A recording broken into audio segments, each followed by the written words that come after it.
श्री चेट्टियार यांचे नाव मद्रासचे उद्योगपती म्हणून मशहूर होते. चेट्टियार कुटुंबीय गुरुदेवांच्या शिष्यवर्गात त्यांच्या वडिलांपासून मोडत असत. स्वतः चेट्टियार अति आनंदी वृत्तीचा, धडधाकट प्रकृतीचा, जवळजवळ 50शीचा गृहस्थ. सौ चेट्टियार ही उच्चकुलीन प्रसिद्ध घराण्यातला मध्यम वयाचा आणि समाजकार्यकर्त्या म्हणून प्रसिद्ध. त्यांना एक मुलगा आणि एक कन्यका. मुलीचे लग्न एका धनाढ्य श्रीमंताच्या मुलाशी झालेले असून मुलगा वडिलांच्या धंद्यात लक्ष घालत होता. त्याचेही लग्न होऊन वर्षच झालेले होते. शहराबाहेर सुखवस्तू वस्तीत चेट्टियार यांचा प्रशस्त आलिशान बंगला होता. चोखंदळपणे बंगल्याची सजावट केलेली होती. सामान सुमानात सुद्धा एक विशिष्ट सौंदर्यदृष्टी जाणवत होती. ठिकठिकाणी पाहुण्यांची देखभाल करायला नोकरवर्ग सज्ज होता.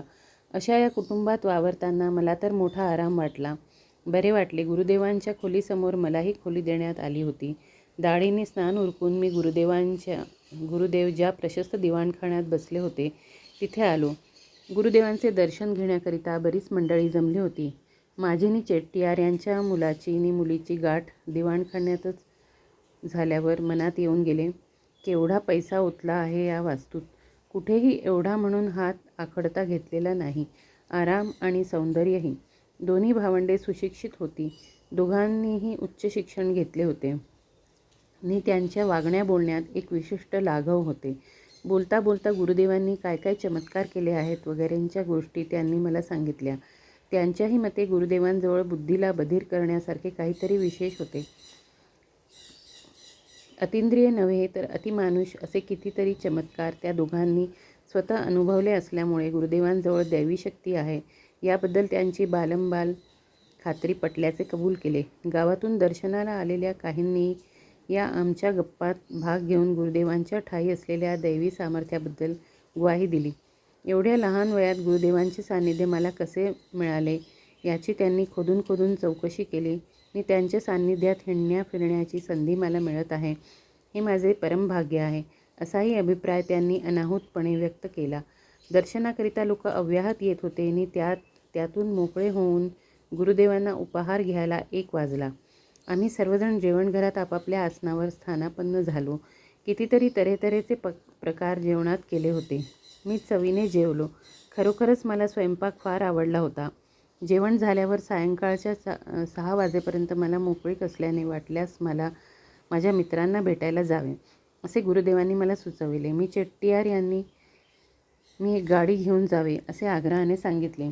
माझा विश्वविद्यालयीन सहाध्यायी यावेळी मद्रासच्या कॉलेजात प्राध्यापक होता. मी त्याला भेटायला गेलो. मला भेटल्याचा त्याला खरोखरच आनंद झाला होता. मी त्याच्या लेक्चरला तास संपताच त्याच्या घरी जायचे ठरवले. कॉलेजच्याच क्वार्टर्समध्ये तो सपत्नीक राहत होता. त्याची पत्नी पदवीधर असून शिक्षिका होती. आम्ही घरी पोचतो तोही आपले शाळेतले काम उरकून घरी आलेली होती. त्या उभयतांनी गुरुदेवांबद्दल ऐकले होते पुष्कळ, पण प्रत्यक्ष भेटीचा योग आला नव्हता. त्याच गुरुदेवांचा सहप्रवासी म्हणून मी आलो आहे हे समजताच त्यांना आश्चर्य वाटले. गुरुदेवांबद्दल त्यांच्या भक्तगणांकडून उभयतांनी इतक्या प्रशंसनीय गोष्टी ऐकल्या होत्या की त्यांना भेटण्याची त्या पतिपत्नीला कमालीची उत्सुकता होती. महात्मता किंवा अतिंद्रिय शक्तींवर त्यांचाही विश्वास नव्हता नि निसर्गालाही नमणारी शक्ती मनुष्याला संपादन करता येणे शक्य होईल हे त्यांना मान्य नव्हते. तरीही त्या तथाकथित पुरुषोत्तमाला पाहण्याची उत्सुकता मात्र त्यांना होती. निव्वळ कुतूहलजन्य. गुरुदेवांबद्दल त्यांनी मला कितीतरी प्रश्न विचारले. ते कोण, कुठले, ते राहतात, वागतात कसे, विशेषतः ते जे काय चमत्कार करून दाखवतात असे बोलले जाते त्याविषयी तर प्रामुख्याने. त्यांना जेव्हा मी सांगितले की गुरुदेवांचा आणि माझा सहवास फार तर आठवड्याचाच असेल, त्यामुळे त्यांच्या जीवनाबद्दल मी अनभिज्ञ आहे आणि चमत्कार म्हणाल तर माझ्यासमोर तरी अजून एकही चमत्कार त्यांनी घडवून आणलेला माझ्या पाहण्यात नाही, तेव्हा तर त्या दोघांची निराशाच झालेली दिसली. मात्र मी असेही सांगितले की गुरुदेव ही एक फार सज्जन व्यक्ती आहे आणि त्यांच्या व्यक्तित्वाभोवती अनाकलनीय असे चमत्कारिक वलय आहे हे मात्र खरे. अशा प्रकारे कित्येक विषयांवर आमची बराच वेळ चर्चा चालली होती आणि पुढील आयुष्यात काय करायचे ठरवले आहे या प्रश्नावर गोष्टी येऊन अडकल्या. मी मोकळेपणाने सांगितले, सध्या तरी मी काहीच ठरवलेले नाही, मजेत वेळ घालवतो आहे झाले. माझ्या स्नेहाने व त्याच्या पत्नीने अजिजेने मला सांगितले की जीवनात आता स्थिर व्हायलाच हवे. मी कुठेतरी नोकरी पत्करावी किंवा सरळ इंग्लंडला जाऊन उच्च पदवी तरी संपादन करावी. तसेच मी आता लग्न मुळीच लांबणीवर न टाकता लवकरात लवकर विवाहबद्ध व्हावे. चहा फराळ झाला तोपर्यंत 6 वाजून गेल्याने मला वाटले आपणाला उशीर होत आहे. माझ्या स्नेहालानी त्याच्या पत्नीला गुरुदेवांना पाहायचे होतेच. तेव्हा त्या उभयतांना घेऊन मी चेट्टियार यांचे घर गाठले. मी पोचलो तो आढळून आले की दिवाणखाना खच्चून भरला गेला असून पाय ठेवायला जागा नसल्याने लोक मिळेल त्या जागेवर दाटीवाटीने उभे होते. उशीर केल्याबद्दल मी स्वतःला दूषणेही दिली. त्या गर्दीतच लोकांना दूर करून दोन्ही पाहुण्यांसकट मी आत प्रवेश केला. पण गर्दी इतकी ठेचून होती की पुढे पुढे जाणेच अशक्य होऊन बसले. गुरुदेवांना बसण्याकरता किनखापी जरीचे काम केलेले उच्चासन व टेकायला लोट ठेवला होता. त्यांनी फेन धवल पेहराव केला होता आणि त्यांचा प्रभाव जनसमुदायावर स्पष्ट दिसत होता. तोंडावर दिल हरखून घेणारे स्मित होते आणि विशाल डोळे तेजाने झळकत होते. मला दिवाणखान्याच्या एका दारापाशी उभा असलेला पाहून त्यांनी बसलेल्यांना विनंती करून मालानी माझ्याबरोबरच्या पाहुण्यांना स्वतःपर्यंत यायला वाट करून दिली. मी त्यांच्यापर्यंत पोचलो तेव्हा कपडे बदलून येण्यास त्यांनी सांगितले. स्वतःच्या खोलीत जाऊन स्वच्छ परीट धडीचा पायघोळ पायजमा निवर लांब बायांचा सैल कुडता घालून त्यांच्या समीप आलो. माझे मित्र व त्यांची पत्नी गुरुदेवांच्या समोरच बसली होती. गुरुदेवांनी मला त्यांच्या स्वतःजवळ बसायला सांगितले आणि त्यामुळे सर्वच हजर असलेल्यांना माझा फार मोठा सन्मान झाल्यासारखे वाटले.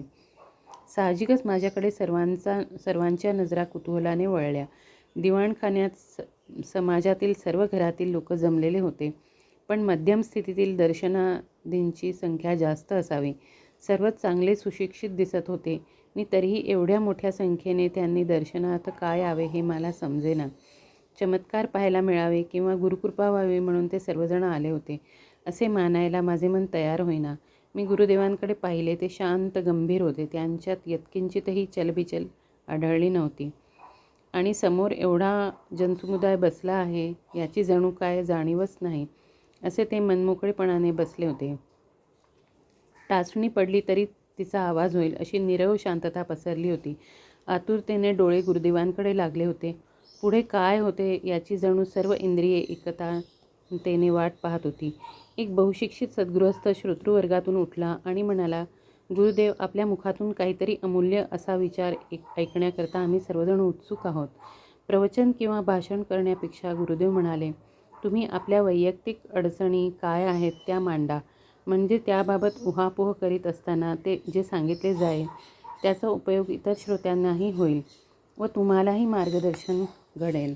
त्या सद्गृहस्थाने विचारले, सुख आणि शांती मिळवण्याचा सोप्यात सोपा उपाय किंवा मार्ग कोणता? दिवाणखान्यातील प्रत्येक श्रोत्याने उत्तर ऐकण्याकरता आपले कान टवकारले. जगात सुख आणि शांती मिळवण्याकरता प्रत्येकजण प्रयत्नाधीन आहे. गुरुदेव म्हणाले, व्यक्तीप्रमाणे प्रयत्नांचे प्रकारही वेगळेवेगळे असतील, परंतु खरी अडचण आहे की सुखशांती म्हणजे नक्की काय हे समजावून घेण्याचा मात्र कोणीच प्रयत्न करीत नाही.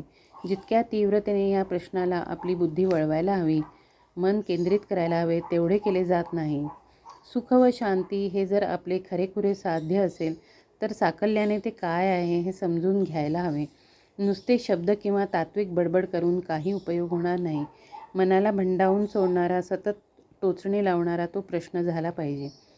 समजावून घेण्याचा प्रामाणिक प्रयत्न करून पाहाल तर आढळून येईल की आपण ज्याला सुख समाधान मिळवायचे म्हणतो ते दुसरे काही नसून ज्यामुळे असुख उत्पन्न होऊन त्यामुळे मनःशांती बिघडते ते असुख उत्पन्न करणारे अडथळे वा कारणे नाहीशी व्हावीत अशी आपली मनापासूनची इच्छा असते. तेव्हा या सुखसमाधानाला झाकोळून टाकणाऱ्या काय आणि कोणकोणत्या गोष्टी आहेत ज्याचा त्याने विचार करायला हवा. हा विचार सुरू झाला की आढळते ते असे, आपल्या इच्छा, ईर्ष्या किंवा महत्त्वाकांक्षा, वासना, अतृप्ती किंवा हावरेपणा, असूया वगैरे गोष्टींना सारे जीवन गढूळते आणि असुख आणि अशांती निर्माण होऊन केवलवाणी मनस्थिती उत्पन्न होते. यांना जर कोणत्याही रीतीचे वा युक्तीने टाळता आले, त्यांचा निराश करता आला किंवा त्याची योग्य ती वासलात लावता आली तर सुख, शांती, समाधान उत्पन्न होऊ शकते. अंमळ ज्यांच्याकडे आपण अंगुली निर्देश करीत आहोत ती आपणच उत्पन्न केलेली आहेत. तुम्ही ज्या समाजात राहता, त्या तऱ्हेचे जीवन जगता, ज्या धार्मिक विचारधारा उराशी बाळगता, ज्या जातींशी या विशिष्ट मतांशी स्वतःला निगडीत करता किंवा भल्याबुऱ्या पण वैयक्तिक कल्पना घट्ट धरून राहण्यातच जिवंत राहणे शक्य आहे असे तुम्ही मानता, त्या एकेकीमध्ये किंवा त्यांना एकत्रित परिणाम म्हणून त्या कारणांचा जन्म झालेला आहे. याचाच अर्थ आपली शरीरे कितीतरी उबदार पांघरुणांनी झाकून टाकलेली आहेत आणि तरीसुद्धा इच्छा मात्र करीत असता मोकळ्या जीवनदायी वाऱ्याचा झोळकेची. तेव्हा तुम्हालाच प्रश्नाचे सोपे उत्तर गवसेल. पांघरुणे फेकून द्या, तरच मोकळ्या वाऱ्याची झुळूक मिळून तुम्ही ताजेतवाने व्हाल. जे आपले नाही ते मिळवण्याचा हव्यास, आपण जसे नाही तसे होण्याची महत्त्वाकांक्षा, जे आपले नाही ते धरून ठेवण्याची आणि आपण कोणीतरी आहोत हे सतत दाखवण्याची धडपड, ती फेकून देण्याच्या लायकीची असलेली पांघरुणे होत. जीवनावश्यक गोष्टींशिवाय आपण कितीतरी इतर गोष्टी मिळवण्याकरता उगाच धडपडत असतो. हा जो पसारा आपल्या भोवती आपण निर्माण करून ठेवतो, तोच जीवनात अपेक्षित सुख व समाधानाच्या वाटा रोखून धरीत असतो. जगात राहायचे तर जगरहाटीप्रमाणे वागायला हवे, असा मूर्खपणा मुद्दा पुष्कळदा पुढे करण्यात येतो. आजचे जग कसे आहे हे पाहिले तर जिकडे तिकडे निरनिराळे धर्मपंथ, जाती, उपजाती नि निरनिराळे वाद व मतप्रणाली यांचा नुसता गोंधळ माजला आहे. मी जी मते मानतो तीच खरी, मी आचरित असलेली जीवनसरणीच काय ती खरी, मी विचारपूर्वक आखलेली नि तिचा अवलंब प्रत्येकाने करायलाच हवा, हाच आग्रह पावलोपावली चाललेला असून आपली मते दुसऱ्यांवर लादण्याचा आटोकाट प्रयत्न सगळीकडे चाललेला आजच्या जगात दिसतो. त्यामुळे होते असे की आपले प्रभुत्व किंवा पुढारीपण, आपली प्रभावळ वा अनुयायी, आपले व्यक्तित्व, आपली सत्ता आणि मत्ता इत्यादी कायम टिकवण्याकरता आव्हान चाललेल्या झगडा, हेच जणू जीवन, अशी चुकीची विचारसरणी बद्धमूल होऊन बसलेली आहे. भोवताली चाललेल्या धुमश्चक्रीत तुम्हाला सुखशांती हाती लागायचे कसे? तुम्हाला नीरव शांतता हवी असली तर ती या बाजारी गलबल्यात मिळवायची कशी? इथे देणे नि घेणे, माझे नि तुझे याशिवाय भाषा नाही, हालचाल नाही, कर्तव्य नाही. तुम्ही येथे बहुसंख्येने जमला आहात, ऐका हो ऐका, असे एकमेकांना सुनावत जर सगळेच ओरडू लागला तर मी काय बोलतो ते कुणाला तरी नीट ऐकू येऊ शकेल का? कधीच नाही. प्रत्येक जण स्वतः शांत राहिला तरच या दिवाणखान्यात शांतता राहू शकेल आणि तेव्हाच सर्वांना ऐकण्याचा आनंद मिळू शकेल. त्याचप्रमाणे आपली जीवनसरिता ज्यामुळे गढूळ होत आहे, त्या त्याज्य गोष्टींपासून जेव्हा आपण दूर असू वा त्यांचा अडथळा जेव्हा आपण आपल्या हाताने बाजूला करून, तेव्हाच जीवन सुख शांतीपूर्ण होईल. नीरव शांततेचा लाभ बाजारातल्या गोंगाटात कधीतरी होईल काय? तेव्हा मूळ प्रश्नाचे स्वरूप समजावून घेणे हेच तो प्रश्न सुव्यवस्थितपणे सोडवण्याचे एकमेव साधन आहे. जीवनविषयक या प्रश्नाचे उत्तर आपल्या बाहेर कुठे शोधू पाहाल तर तो मानवी शक्तीचा आणि कालाचा निव्वळ अपव्यय ठरेल. जिथे जे काही नाही तिथे तुम्ही शोधत आहात. ग्रंथ, पोथ्या, पुराणे यांचे वाचन किंवा धार्मिक उपचार याने तुम्ही फार तर आधार पंडित व्हाल, पांडित्याचा अहंकार मात्र बळावेल. यापेक्षा जे मूलतः तुमच्या जवळ आहे ते तुम्हाला मिळवून देण्यात त्याचा काहीही उपयोग व्हायचा नाही. कारण पोथ्या पुराणातून, धार्मिक आचरणातून किंवा तांत्रिक उपचारातून, पठण पारायणातून चालवलेल्या हा सुखासमाधानाचा शोध वरवरचा, बाहेरचा आहे. दुर्दैवाचा भाग हा आहे की तुम्ही आपले जीवन अशा काही चाकोरीत ठाकून ठोकून बसवले आहे की त्यामुळे अचूक विचार करणे तर राहोच, पण स्वतंत्रपणे विचार करण्याची ही शक्ती तुम्ही गमावून बसला आहात. तुम्हाला आवडणार नाही माझे बोलणे, पण वस्तुस्थिती अशी आहे की ऐकावे कसे, लक्ष देणे म्हणजे काय हे सुद्धा तुम्हाला मुळीच ठाऊक नाही. तुम्ही म्हणाल, आम्ही आता जे करीत आहोत ते लक्षपूर्वक ऐकणेच नाही का? पण जरा अंतर्मुख होऊन पहा की इथे ऐकता ऐकता तुमच्या मनात त्याच वेळी काय चालले आहे. एकीकडे तुम्ही ऐकता आहात, पण मनात मात्र तुमची तुलना चालू आहे तुमच्या स्वतःच्या ज्ञानाशी, मी काय सांगत आहे त्याची. तुम्ही श्रवणभक्ती एकीकडे चालली असताना मी बोलतो आहे त्या अनुशिवाने कितीतरी गोष्टींची उजळण तुमच्या अंतर्मनात, अनुरोधाने कितीतरी गोष्टींची उधळणी तुमच्या अंतर्मनात चालू आहे. फार काय ज्याच्या माझ्या बोलण्याशी संबंध आहे अशा गोष्टींचाही विचार तुमच्या मनात याच वेळी चालू आहे. मनाचीही केवढी प्रचंड धडपड आहे.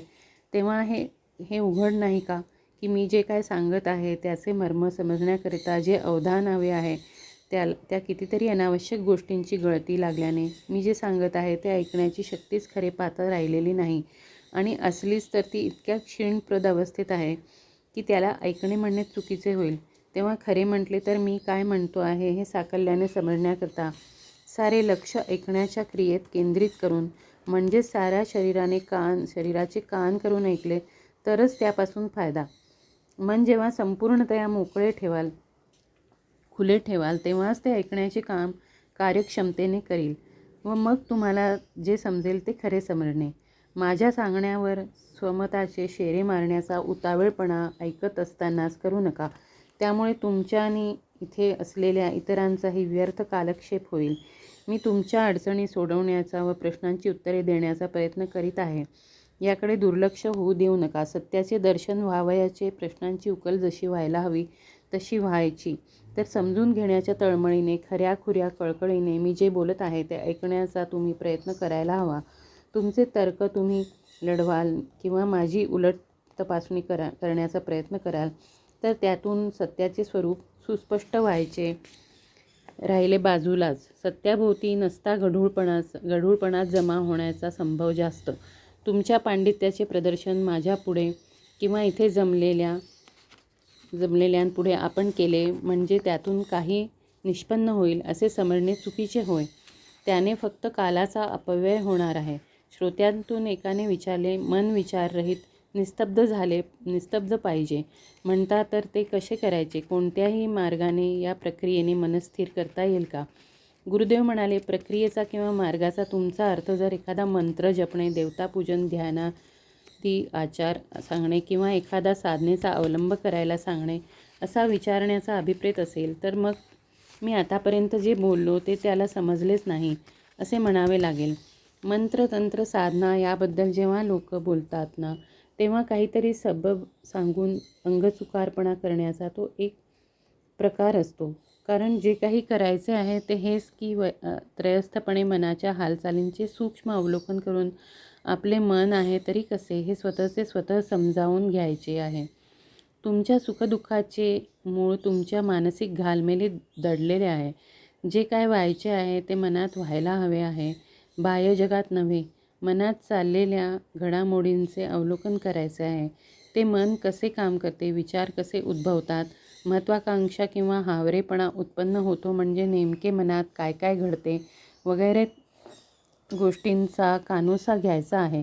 जितक्या तटस्थपणे अलिप्त राहून तुम्ही मनाचा या सूक्ष्म हालचालींचे निरीक्षण करून त्यांचे नक्की स्वरूप समजावून घ्याल तेवढ्या प्रमाणात तुमच्या जीवनविषयक प्रश्नांची उकल होऊ लागेल.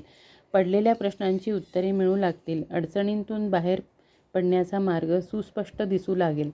तेव्हा तुमच्या सुखसमाधान शांतीचा आड येणाऱ्या अडचणींची उकल होणे, अडथळ्यांचे खरेखुरे स्वरूप समजणे हे तुम्ही आत्मसंशोधन केल्याने साध्य होणार आहे. दुसऱ्यांनी केलेले मार्गदर्शन, मग तो केवढाही अधिकारी मार्गदर्शक, पुरुष, गुरु किंवा ग्रंथराज असो, दिलेला मंत्र, दाखवलेले तंत्र, सांगितलेल्या पूजा अर्चनेचा प्रकार, पठण पारायणाचा मार्ग या कशानेही सत्यदर्शन होणार नाही. हा आपण काहीतरी करतो आहोत अशी वंचना मात्र निश्चित उत्पन्न होईल. कारण तो मार्ग खरा नसून ती निव्वळ पळवाट आहे, पाऊलवाट नव्हे. फार तर तिला पळलेली वाट म्हणून पाहिले पाहिजे. तर कोणीतरी म्हणाले, माफ करा पण गुरुदेव, गुरु किंवा वाटाड्या अगर मार्गदर्शक यांनी दाखवलेला मार्ग किंवा केलेला उपदेश यामुळे साक्षात्कार किंवा दर्शन घडत नसते असे का आपणास सुचवायचे आहे? त्यांच्याबद्दल आजपर्यंत बोलले गेले वा बोलले जाते ते सर्व मूर्खपणाचे असून त्यात काहीही अर्थ नाही असे का आपले म्हणणे आहे? गुरुदेवांनी स्मितकेलेनी म्हटले, तुम्ही एकाच प्रश्नात अनेक प्रश्नांची गल्लत करत आहात. आता मी काय सांगतो ते लक्षपूर्वक ऐका. जग झपाट्याने बदलत आहे. जीवनविषयक जुनी मूल्ये झपाट्याने बदलत आहेत. जुन्या जमान्यात गुरु या शब्दाला एक वेगळाच अर्थ होता. आगळे स्थान नि महत्त्व होते. ते महत्त्व केव्हाच नाहीसे झाले आहे. पूर्वीच्या काळी गुरु या शब्दामागे एक प्रकारचे वैशिष्ट्यपूर्ण असे सामाजिक, धार्मिक आणि नैतिक अधिष्ठान होते. त्याचा आता मागमूससुद्धा असलेला नाही. पूर्वीच्या जीवनात भौतिकतेला स्थान नव्हते, असले तर अत्यल्प. आजच्या जमान्यात तिच्याशिवाय दुसऱ्या कशाला महत्त्व उरलेले नाही. आजची सारी जीवनमूल्ये भौतिक सुखे कशी मिळतील या एका कसावर पारखली जातात. पूर्वीच्या जीवनात ज्या विचारसरणीचे जीवन सुखी, शांत, समाधानी राहायचे, त्या विचारसरणीचा बळी देऊन नवी भौतिक जीवनपद्धती आपण अधिकाधिक पत्करत आहोत.